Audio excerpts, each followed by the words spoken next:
Hey there! So, let's dive into the problem we're dealing with today.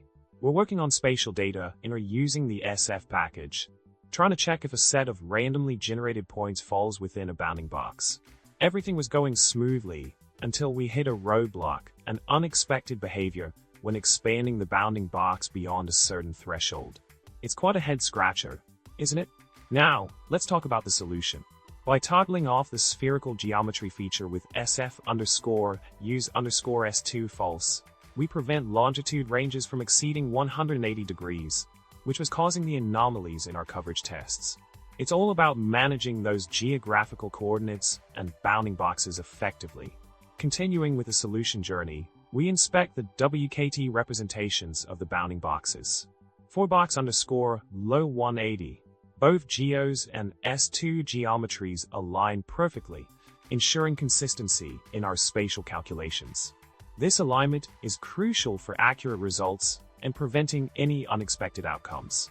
Moving along, we take a closer look at box_GT 180's WKT representations. Here, we observe a deviation in vertex order between GEOS and S2 geometries. This discrepancy can lead to significant differences in the interpretation of spatial data, highlighting the importance of ensuring consistency in our geometrical representations.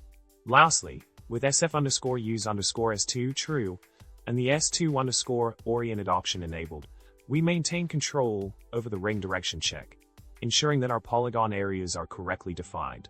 By carefully managing these settings, we can avoid spatial inaccuracies and unexpected outcomes in our analyses.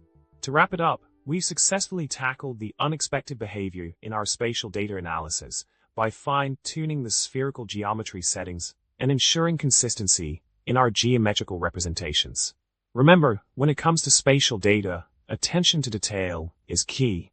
Thanks for watching, and don't forget to hit subscribe, like the video, and drop a comment below.